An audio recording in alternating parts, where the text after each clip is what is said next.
Hello guys, welcome back. कैसे हैं आप लोग?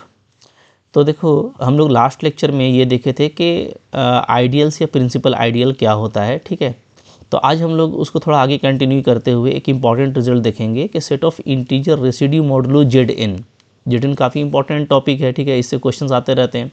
तो इसमें अगर हमको आइडियल्स पता करना है या नंबर ऑफ़ प्रिंसिपल आइडियल पता करना है तो वो कितना होगा। ठीक है, तो लास्ट लेक्चर में हम लोगों ने देखा था कि इसमें जो भी आइडियल होता है वो प्रिंसिपल आइडियल होता है। ठीक है, और ये भी हम लोग देखे हैं कि एन के हर डिवाइज़र पे आपको एक प्रिंसिपल आइडियल मिल जाता है। तो यहाँ से अब आपको इसको फाइंड आउट करना इजी हो जाएगा। तो इसको पहले आप एक रिजल्ट में देख लीजिए यहाँ पे। ठीक है, ओके। तो देखो यहाँ पे मैंने वो बात लिख दी है जो हम लोगों ने देखा था। क्या होता है जी, एवरी आइडियल इन जेड एन क्या होता है, एक प्रिंसिपल आइडियल होता है। ठीक है, जेड एन का कोई भी आइडियल प्रिंसिपल आइडियल होता है, मतलब वो एक सिंगल एलिमेंट से जनरेट हो रहा होता है। ठीक है, अच्छा, फिर ये है कि in Z n there exist principal ideal D for each divisor of n. और ये हम लोगों ने देखा है कि एन के किसी भी डिवाइज़र के लिए, ठीक है, किसी भी पॉजिटिव डिवाइज़र के लिए आपको एक प्रिंसिपल आइडियल ज़रूर मिलेगा। ओके, तो प्रिंसिपल आइडियल फाइंड आउट करना ईजिली है, और जो भी आइडियल है वो प्रिंसिपल आइडियल है। सो हम लोग कह सकते हैं कि हेंस इन जेड एन जो नंबर ऑफ़ आइडियल है ना, वो सिंपली क्या होता है, नंबर ऑफ़ प्रिंसिपल आइडियल होता है। ठीक है, तो चाहे आपको नंबर ऑफ़ आइडियल पूछे या आपको नंबर ऑफ़ प्रिंसिपल आइडियल पूछे, एक ही फार्मूला होगा, और सिंपली आप फाइंड आउट कर सकते हो क्या, by using the number of divisor of n. ठीक है, तो number of divisor of n आप काउंट कर लीजिए, आपके लिए ईजिली वो काम हो जाएगा। ठीक है, अच्छा, number of divisor of n ये हम लोग अर्थमेटिक में पढ़े हैं। ठीक है, अलजेब्रा में, कि ये सिंपली क्या होता है, ये सिंपली टाउ एन होता है। ये एक फंक्शन है number of divisor of n का। ठीक है, जो कि बताता है कि एन में कितने डिवाइज़र हैं।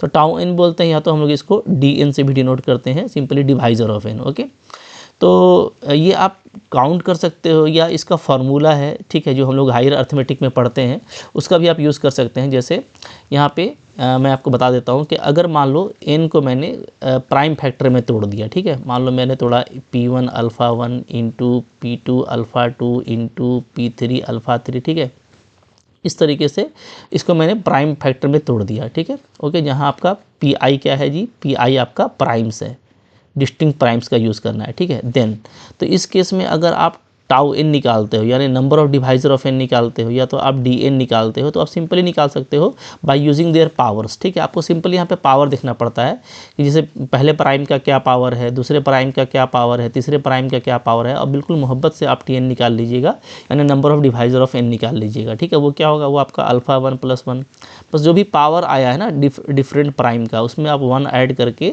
और इस तरीके से आप मल्टीप्लिकेशन फाइंड आउट कर लेंगे, तो आपको number of divisor of n मिल जाएगा। ठीक है, बात समझ में आ रही है? बिल्कुल क्विक एग्जांपल देख लेते हैं, यहाँ पे आपको ये क्लियर हो जाएगा। जैसे मान लो हम लोग बात करते हैं कि आपको पूछ दिया कि क्या number of ideals, simply ideals अगर पूछता है आपसे, आइडियल्स इन Z12। ठीक है, तो Z12 में चाहे आपसे आइडियल की क्वांटिटी पूछे या प्रिंसिपल आइडियल की क्वांटिटी पूछे, आपको कुछ करना नहीं है। ठीक है, अब दो तरीका होगा। यहाँ पे जो n है, n क्या है जी, n आपका 12 है। ठीक है, तो आप डिवाइज़र ऑफ n पता करो, डिवाइज़र ऑफ n चाहो तो ये तो छोटी चीज़ें हैं, आपको ऐसी भी पता चल जाएंगी। जैसे 12 का डिवाइज़र कौन कौन होता है, 1 होता है, 2 होता है, 3 होता है, 4 होता है, 6 होता है, और इटसेल्फ 12 होता है। ये these are the divisors of n। Okay, ये आपके 12 के डिवाइज़र हैं। तो अब यहाँ पे जो नंबर ऑफ़ डिवाइज़र्स है, ठीक है, नंबर ऑफ़ डिवाइज़र्स वो आप काउंट कर लीजिए, number of divisors of n। ठीक है, तो n के यहाँ पे number of divisors of n क्या आ जाएगा। ओके, तो ये आप देख लो, ये आप काउंट कर लो, तो यहाँ पे देखो 6 पीस आ रहा है ना, टोटल 6 डिवाइज़र हैं, तो number of divisor of n क्या हो गया, 6 हो गया। ठीक है, तो यहाँ पे मोहब्बत से हम लोग बोल सकते हैं कि जो नंबर ऑफ आइडियल होगा, ठीक है, देयरफॉर क्या, therefore number of ideals in Z12 वो क्या होगा जी, वो आपका 6 होगा, वो आपका क्या होगा, 6 होगा। ठीक है, अच्छा, और ये 6, अच्छा, यही आपका नंबर ऑफ़ प्रिंसिपल आइडियल भी होगा, number of principal ideals, number of principal ideals in Z12। बात फॉलो कर रहे हैं? ठीक है, तो बिल्कुल मोहब्बत से ये आप काम कर सकते हो। अच्छा, ये आइडियल्स कौन कौन होंगे वो भी आपको पता है कि जो भी डिवाइज़र है ना, वो क्या करता है, वो एक प्रिंसिपल आइडियल को जनरेट करता है। ठीक है, ओके, तो आप यहाँ पे देख सकते हो कि यहाँ पे कौन कौन से आपको आइडियल्स मिलेंगे या प्रिंसिपल आइडियल्स मिलेंगे। ठीक है, वो भी आप यहाँ पे इजीली फाइंड आउट कर पाएंगे। जैसे आप देख सकते हैं कि 1 से क्या होता है जी, एक तो अच्छा, आइडियल्स क्या होंगे मैं लिख देता हूँ। ठीक है, आइडियल्स आर तो वो क्या होंगे, वो सिंपली प्रिंसिपल आइडियल होंगे। एक तो 1 से जनरेट हो रहा होगा, ठीक है, और 1 से कौन जनरेट होता है, तो इटसेल्फ Z12 भी जनरेट हो जाएगा, ठीक है।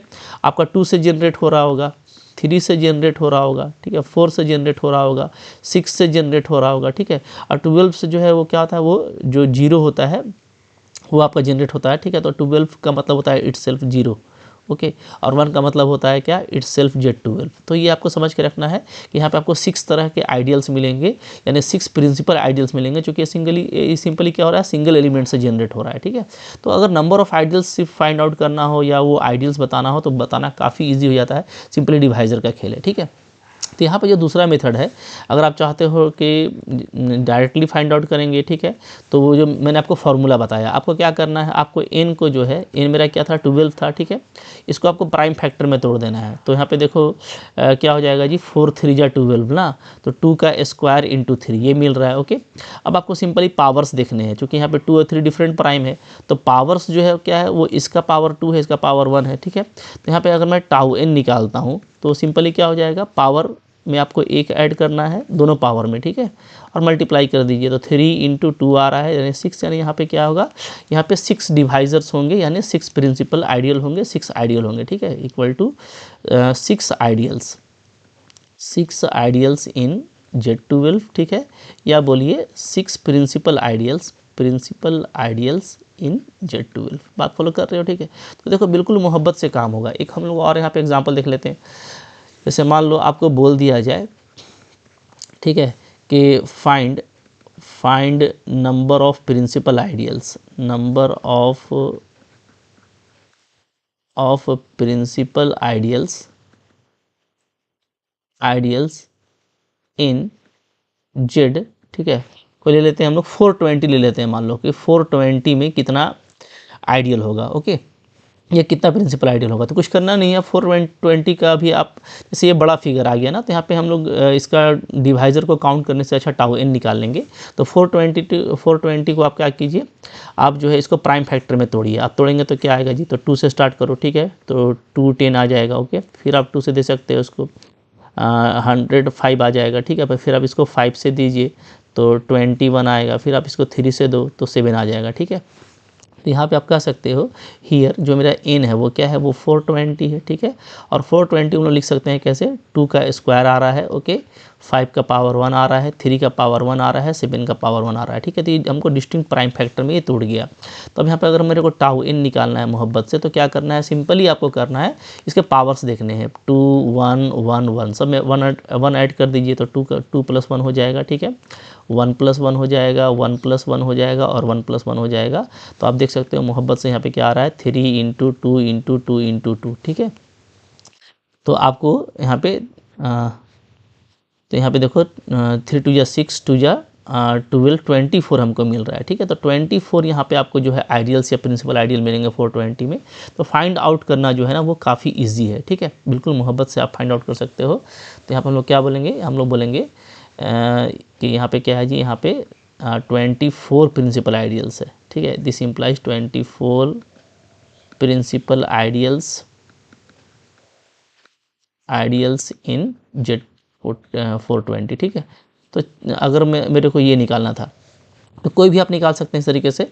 तो मैं आपको एक दे देता हूँ, ठीक है, आप करके देखना कि क्या आता है, ठीक है। जैसे एक हम लोग और एग्जांपल ले लेते हैं, आप फाइंड कीजिएगा, ठीक है, find number of principal ideals, number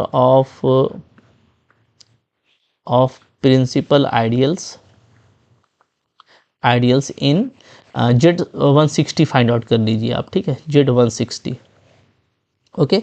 तो ये आप फाइंड आउट करके बताइएगा कि इसमें कितना प्रिंसिपल आइडियल आता है, ओके। जो भी प्रिंसिपल आइडियल आएगा डेफिनेटली वो आइडियल्स भी होगा। तो Z160 का सिंपली प्राइम फैक्टर में इसको तोड़िएगा, ठीक है, जो भी पावर्स आता है उसको आप करके देखिएगा। सब में आपको बस सिंपल ये फार्मूला अप्लाई करना है, मोहब्बत से आपका निकल जाएगा, ठीक है जी। अच्छा, इसी तरीके से इसमें अगर हम लोगों को मैक्सिमल या प्राइम आइडियल निकालना हो तो वो भी निकालना काफ़ी इजी होता है, ठीक है। तो हम लोगों का नेक्स्ट यहाँ पे आ जा रहा है नंबर ऑफ मैक्सिमल और प्राइम आइडियल्स इन Zn, ठीक है। ये भी इंपॉर्टेंट है, क्योंकि आपने मैक्सिमल और प्राइम आइडियल भी पढ़ा हुआ है। तो जेडन के केस में काफ़ी सिंपल हो जाता है कि अगर आपको मैक्सिमल फाइंड आउट करना है या आपको प्राइम फाइंड आउट करना है, क्योंकि जेडन के केस में मैक्सिमल और प्राइम आइडियल एक ही होते हैं, ठीक है। ओके, तो यहाँ पे पहले आपको कुछ रिजल्ट जान लेना है, जैसे एक ये कि इन केस ऑफ जेडन, ये जो set of integer residue modulo n होता है, ठीक है, in Z n maximal ideals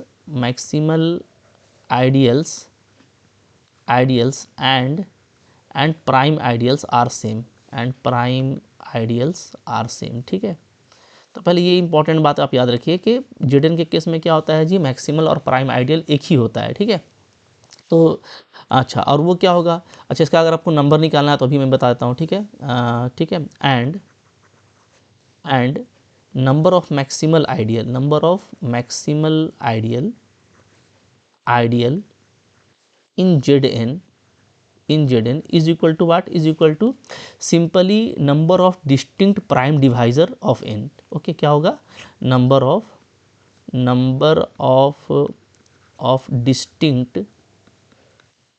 distinct prime divisor of n,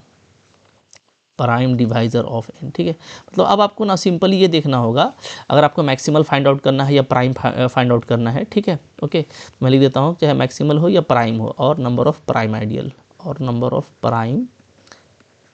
ideal in Z n, ठीक है। तो दोनों चूंकि एक ही चीज़ है, तो चाहे कुछ भी फाइंड आउट करना हो, आपको सिंपली ये देखना है कि number of distinct prime divisor of n क्या है, ठीक है। मतलब टोटल डिवाइजर आपको नहीं देखना, टोटल डिवाइजर अगर हमको देखना होगा तो हम टाउ एन या तो ऊपर में जो डी एन था उसका फॉर्मूला लगाते हैं। आपको यहाँ पे simply number of distinct prime divisor देखना है, ठीक है। जैसे मैं आपको एग्जांपल दिखाऊं, ऊपर का ही एग्जांपल ले लेते हैं। मान लीजिए आपको फाइंड आउट करना है, ठीक है, number of maximal ideal in Z420 में मान लो आपको फाइंड आउट करना है, ठीक है। तो आप 420 यहाँ पे क्या है, यहाँ पे हमारा n जो है वो 420 है। तो 420 को हम लोग प्राइम फैक्टर में तोड़े तो क्या आया था जी, तो 2 का स्क्वायर आया था, 5 आया था, 3 आया था, 7 आया था, ठीक है। ओके, अब यहाँ पे देखिएगा कि आपका प्राइम फैक्टर्स कौन कौन सा मिला है। तो एक आपको 2 मिला है, एक आपको 5 मिला है, एक 3 मिला है, एक 7 मिला है। तो टोटल यहाँ पे 4 तरह के प्राइम डिवाइजर का यूज़ हुआ है, ठीक है। कौन कितना बार रिपीट हुआ है इससे मतलब नहीं है, मतलब इसके पावर से मतलब नहीं है, सिर्फ कितना प्राइम डिवाइजर है। तो यहाँ पे टोटल 4 प्राइम डिवाइजर है। तो मैं यहाँ पे कह सकता हूँ, ठीक है, कि नंबर ऑफ प्राइम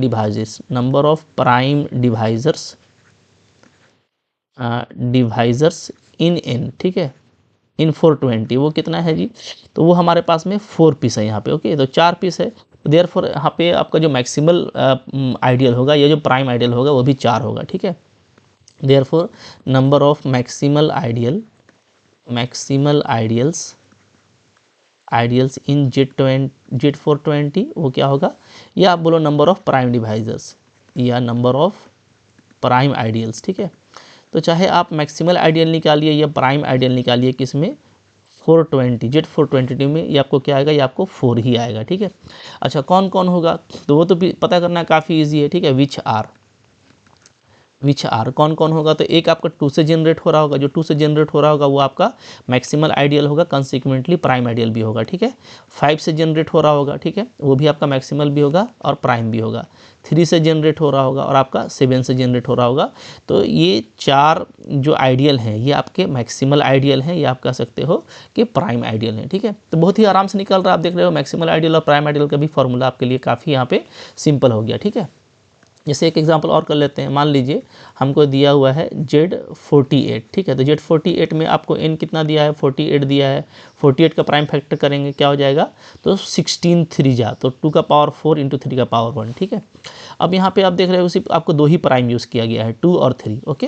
तो यहाँ पर हम लोग कह सकते हैं कि number of maximal ideal, maximal बोलिए या प्राइम बोलिए, एक ही चीज़ है दोनों इसके केस में, ठीक है। नंबर ऑफ मैक्सिमल और प्राइम आइडियल्स वो क्या हो जाएगा जी, वो आपका सिंपली 2 होगा, क्योंकि यहाँ पे सिर्फ 2 तरह का प्राइम यूज़ किया गया है, ठीक है। विच आर, और वो कौन कौन होंगे, तो एक आपका 2 से जनरेट हो रहा होगा और एक आपका 3 से जनरेट हो रहा होगा। बिल्कुल क्विक और फास्ट रिजल्ट है, आपको मोहब्बत से काम करना है, ठीक है। मैं यहाँ पर आपको एक होमवर्क देता हूँ, आप ये करना, ठीक है, कि आप जो है ना Z60 के केस में, ठीक है, ओके, Z60 के केस में आप बताइए कि इसमें नंबर ऑफ मैक्सिमल या प्राइम आइडियल कौन कौन होंगे, ठीक है, और कितने होंगे। नंबर ऑफ मैक्सिमल या प्राइम आइडियल्स आपको इसमें बताने हैं कि कितने होंगे, ठीक है, वाट, ठीक है, ये कितने इसमें नंबर ऑफ मैक्सिमल और प्राइम आइडियल होंगे, ठीक है, और कौन कौन होंगे, तो ये आप मेरे को कमेंट करके जरूर बताइएगा। बहुत सिंपल है।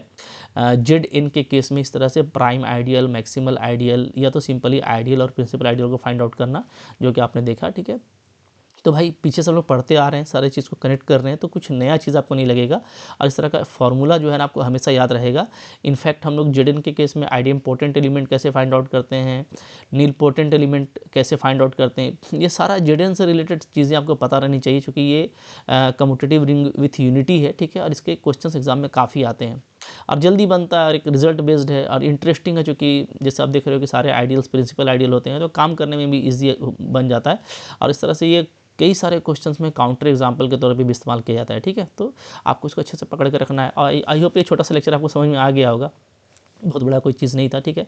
तो 1 to 1 सारी चीज़ को कनेक्ट कर रहा हूँ, आप उसको पढ़ते चलिए, ठीक है। अच्छे से पढ़ना है, बिंदास पढ़ना है, मोहब्बत के साथ पढ़ना है, डेफिनेटली सारी चीज़ें दिमाग में रहेंगी तो एग्जाम आपका ज़रूर अच्छा जाएगा, ठीक है। लास्टली मैं जो सजेस्ट करता हूँ आपको, अगेन सजेस्ट करूँगा, अगर आप तैयारी कर रहे हो कंपटीशन की, CSIR नेट गेट वगैरह की तैयारी कर रहे हो, ठीक है, झारखंड में जेट की तैयारी कर रहे हो, PGT TGT की तैयारी कर रहे हो, तो आप जो है ना एप्लीकेशन से सिस्टमेटिक पढ़ने की कोशिश कीजिए। मेरा ऐप है क्या, MSc लर्न ऑनेस्टली, ठीक है, MSc लर्न ऑनेस्टली, इसको आप डाउनलोड कर लीजिए। वहाँ पे आपको जो है डिफरेंट कोर्सेज़ वहाँ पे लगाए गए हैं, बहुत अच्छा कोर्स है, ठीक है। उसका फीडबैक काफ़ी अच्छा है, वहाँ पे आपको PDF मिल जाता है, ठीक है, कंटेंट आपको सिस्टमेटिक मिलते हैं, प्रैक्टिस MCQs का ठीक ठाक कराया गया है, आप मेरे से टच में रहते हो, ठीक है। वहाँ पे सिस्टमेटिक लर्निंग होता है, थोड़ा सा अपने ऊपर इन्वेस्ट कर लेंगे ना तो तैयारी स्ट्रॉन्ग हो जाएगी, ठीक है। टेस्ट सीरीज़ भी उसी पे लगा हुआ रहता है, तो डेफिनेटली अच्छा अगर कॉन्सेप्ट है, प्रैक्टिस अच्छी है, आपने टेस्ट सीरीज़ लगाया हुआ है, तो भाई बहुत ज़्यादा सर पटकने का ज़रूरत नहीं होता है, सिस्टमेटिक तैयारी से इंसान जो है वो एग्ज़ाम को गोल कर लेता है, ठीक है। तो चलो मिलते हैं अगले लेक्चर में, पढ़ते रहो। Thank you very much.